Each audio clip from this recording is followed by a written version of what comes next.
Yep, new bag. I'm just waiting on this one to settle in, adding my quota of the water, then we'll get to that one basically. Nice cool wind today, but bright and sunny. That's settling in quite nicely, apparently anyway, settling in quite nicely. This one's just keeps getting better and better, and this one it's taken a long time to drip through, and that could be good, so yeah. So yeah, remember it's white wood, so it's low in nitrogen, so if the nitrogen has to be generated in there, so you have to have an organism that attacks the wood, and doing so it needs a nitrogen source, so we assume that it's going to be using the nitrogen for the atmosphere, and most things with fixing nitrogen from the atmosphere is like an anaerobic environment. Okay, now I've set this one up with the zinc in there, with just a small pot, sort of comparison pot, like with that one over there, so it'll get the sun during the morning, like with all these other plants sort of thing. And I'll set another one up over there, sort of thing. Now with this zinc oxide and these oxides in general, you can consider them that because they're oxide, they're fairly insoluble, because zinc is a more insoluble element than all the others. It's 10 times more soluble, usually, as the salts anyway. Think of it like for every spoon, it's really like 10 spoons of, the other way around. So a tenth of the oxide is what you would probably have in as a spoon. So if you've got one spoon, you've got to say a tenth of that spoon is what you would have as a salt, basically, as an idea. But then of course you've got to consider the zinc is 10 times more soluble generally, so keep that in the back of your mind for your general calculations. So that brings it in line with what we do with these other pots, you see. So it all seems to roughly tally, so that's what I'm saying. So yeah, and I think these leaves here are going to be dead lost. They're just going to be floating about every time I water. Yeah, they're going to be floating about and they're going to wither.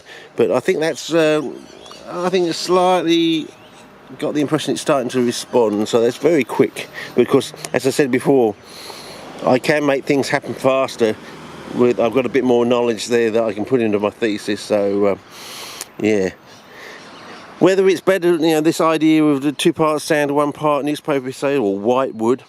Remember, it's the brown rock fungi that attack the white wood, and the white rock fungi attack the brown wood because they attack the lignin.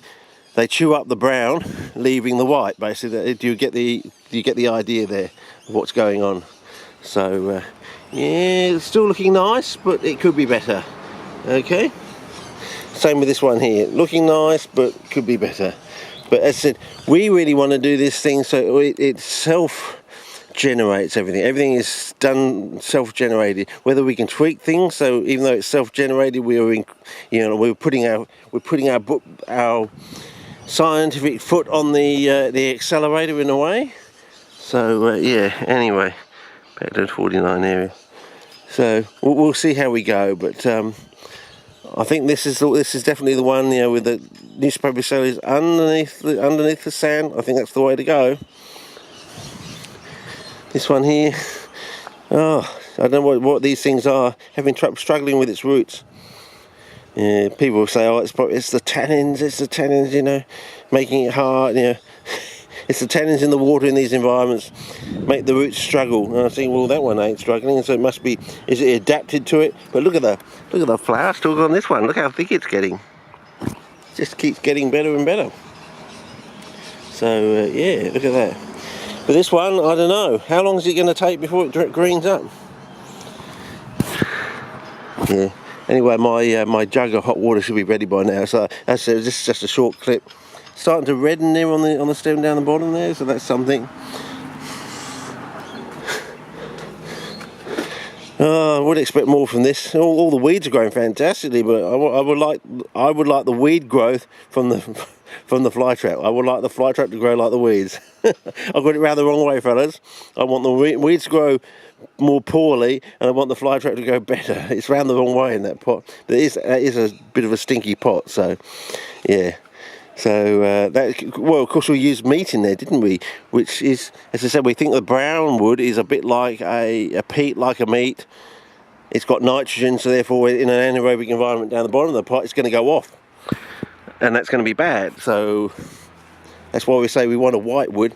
What the zinc does in this situation, I don't know. As I said, zinc and amine seem to be sort of run somewhat parallel. Get some idea they might substitute for iron. But then the fact that we also can grow the organism well with molybdenum, which sort of seems to be somewhere halfway house between phosphorus and iron in a way. So interesting. Amine does stop pots from being stinky H2S. If you put some amine in a pot that's normally would be stinky H2S, it just cuts that, puts a dead stop to that. So that could be an angle you might want to think about. Sniff your pots if they don't smell. Well, that's probably part of the solution, and probably helps the organism. I don't know. So does that mean the organism can't get its sulfur and that's why it's red? Once it gets its sulfur it goes green? Don't know.